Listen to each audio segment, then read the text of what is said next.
ఆ ice cream బండి అని చెప్పిండట. ఈ విషయం ఆ మంత్రి గారు ఒక వీడియో కాన్ఫరెన్స్ లో డైరెక్ట్ ముఖ్యమంత్రి గారు చెప్తే రాష్ట్రంలోని ఆఫీసర్లు అందరూ విన్నారా మా వీడియో కాన్ఫరెన్స్ లో. అన్నా మన గవర్నమెంట్ వచ్చినాక పోలీసు వాళ్ళు ఎటువంటి అటే కొడుతున్నట రోడ్ల మీద 10టికే దుకాణాలు బంద్ చేస్తుందని అనే పరిస్థితి వచ్చింది. సో నేను అనేది ఏంటంటే దయచేసి లా అండ్ ఆర్డర్ అనేది రాష్ట్రానికి చాలా ముఖ్యం. పెట్టుబడులు రావాలన్నా ఉద్యోగాల కల్పన జరగాలన్నా లా అండ్ ఆర్డరు చాలా దెబ్బతింటున్నది. చాలా డీటెయిల్స్ ఉన్నాయి. మళ్ళీ నేను సబ్జెక్ట్ మీద లా అండ్ ఆర్డర్ లో మాట్లాడతాను. దయచేసి కన్క్లూడ్ చేయండి. నేను మైక్ కట్ చేస్తే మర్యాదగా ఉండదు.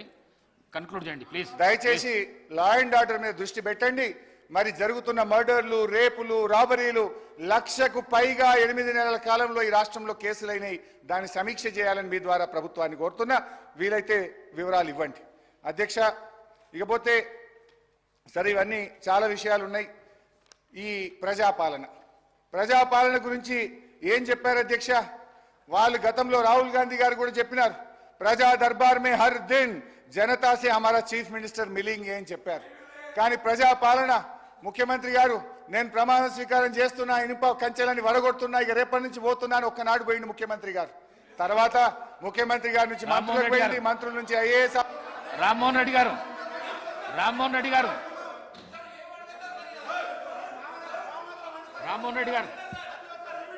ముఖ్యమంత్రి గారు, గౌరవ ముఖ్యమంత్రి గారు, అధ్యక్ష, గౌరవ ముఖ్యమంత్రి గారు.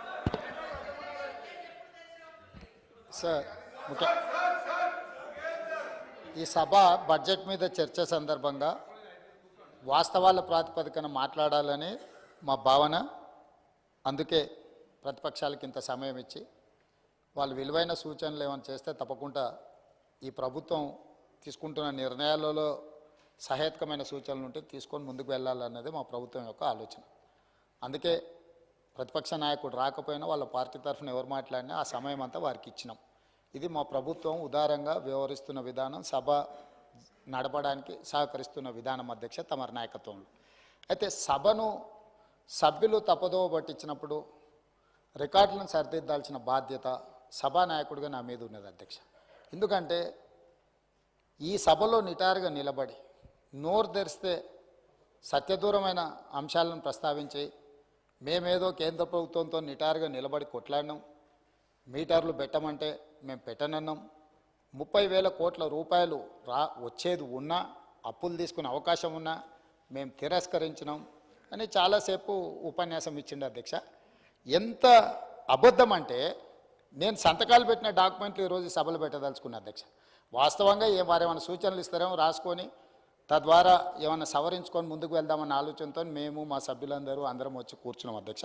నేను ఈ డాక్యుమెంట్ మళ్ళీ చదివినిపించిన తర్వాత వారికి ఇస్తాను. నేను వారు ఒకసారి చూసుకోమన్నారు. ఎందుకనంటే గతంలో చేసిన తప్పిదాలను కప్పిపుచ్చుకోవడానికి బయట బహిరంగ వేదికలలో అబద్ధాలు మాట్లాడితే పర్వాలేదు, కానీ సభలో కూడా అబద్ధాల ప్రాతిపదికను ఇంకా బుకాయించాలని చూడడం అనేది ఏమాత్రము సమంజసం కాదు.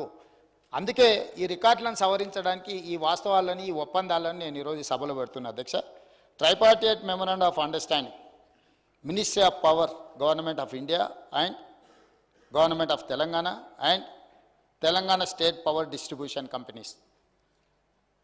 Tripartite MOU is made this 4th day of January 2017.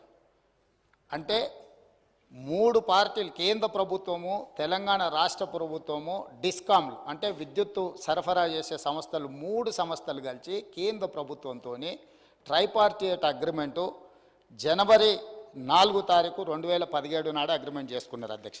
ఈ అగ్రిమెంట్ 28 పేజీల అగ్రిమెంట్ అధ్యక్ష. ఈరోజు నేను పేజీ నెంబర్ 7లో ఉన్న లైన్ చదువుతున్నాను అధ్యక్ష. ఇది achieving 100% distribution transformers metering by June 30th, 2017. అదేవిధంగా achieving 100% feeder metering by June 30th, 2017. అంటే మేము డిస్ట్రిబ్యూషన్ ట్రాన్స్ఫార్మర్స్ దగ్గర 100% June 30th లోపల మేము మీటర్లు బిగిస్తాము అని, అదేవిధంగా మీకు ఫీడర్ దగ్గరలో కూడా మేము మీటర్లు 30th లోపల పెడతామని, ఇదే కాకుండా installation of smart meter for all consumers above 500 units month by December 30th, 31st December 2018 and consumers consuming above 200 units month by 31st December 2019. అంటే డిస్ట్రిబ్యూషన్ ట్రాన్స్ఫార్మర్స్ దగ్గర జనవరి 4 తారీఖు నాడు ఒప్పందం చేసుకొని ఏం చెప్పిండ్రు అధ్యక్ష అంటే జూన్ 30 తారీఖు లోపల అంటే దాదాపుగా 6 నెలల లోపల డిస్ట్రిబ్యూషన్ ట్రాన్స్ఫార్మర్స్ దగ్గర 100% మేము మీటర్లు బిగిస్తామన్నారు. అదేవిధంగా 500 యూనిట్లు కానీ 200 యూనిట్లు వాడుకునే వాళ్లకు 31 డిసెంబర్ 2018, అదేవిధంగా 31 డిసెంబర్ 2019 అంటే 100% గృహ వినియోగదారులకు అదేవిధంగా వ్యవసాయ డిస్ట్రిబ్యూషన్స్ ఉన్న దగ్గర మేము మీటర్లు పెడతామని ఒప్పందాలు చేసి సంతకాలు చేశారు అధ్యక్ష. ఈ సంతకంలో సంతకాలు పెట్టింది ఎవరు అధ్యక్ష? ఆ పేర్లు కూడా నేను చెప్తా అధ్యక్ష, ఎందుకంటే ఈ రికార్డులను సవరించాల్సిన బాధ్యత ఈ అంటే అబద్ధాలను ఈ రికార్డులో ఉంటే రేపు భవిష్యత్తులో కొత్తగా వచ్చే ఎమ్మెల్యేలు ఇదంతా నిజం అనుకునే ప్రమాదం ఉంది. ఇందులో సంతకాలు పెట్టిన దాంట్లో అధ్యక్ష తెలంగాణ రాష్ట్ర ప్రభుత్వం తరఫున Ajay Mishra IAS, special chief secretary energy department government of Telangana, discom southern power distribution company of Telangana limited నుంచి శ్రీ జి రఘుమారెడ్డి, అదేవిధంగా అధ్యక్ష వీరు సదరన్ డిస్కామ్ నుంచి, అదేవిధంగా discom northern power distribution company of Telangana limited నుంచి ఏ గోపాలరావు. ఈ అధికారులు కేంద్ర ప్రభుత్వంతో ఒప్పందం చేసి ఈ సంతకాలు పెట్టి అన్ని దగ్గరలో మీటర్లు పెడతామని చెప్పిన మాట వాస్తవం అధ్యక్ష. ఈరోజు తమరి ద్వారా తెలంగాణ సమాజానికి నేను స్పష్టమైన వివరాలను తెలంగాణ సమాజానికి నేను చెప్పదలుచుకున్నాను. జనవరి 4, 2017 నాడు కేంద్ర ప్రభుత్వంతో నరేంద్ర మోడీ గారితో ఆనాటి తెలంగాణ రాష్ట్ర ముఖ్యమంత్రి కల్వకుంట్ల చంద్రశేఖరరావు గారు మేము డిస్ట్రిబ్యూషన్ ట్రాన్స్ఫార్మర్లకు 100% 6 నెలల లోపల మీటర్లు బిగిస్తామని, అదేవిధంగా ఇండ్ల గృహ వినియోగదారులకు కూడా 2018 డిసెంబర్ లోపల 500 యూనిట్లు వాడే వినియోగదారులకు, అదేవిధంగా 200 యూనిట్లు వాడే వాళ్లకు 31 డిసెంబర్ 2019 లోపల మీటర్లు బిగిస్తామని నరేంద్ర మోడీ గారితో ఒప్పందం చేసుకున్న మాట వాస్తవము. ఈ అధికారిక రికార్డులను తమరి ద్వారా అబద్ధాలు సభను తప్పుదోవ పట్టించిన హరీష్ రావు గారికి నేను ఇస్తున్నా.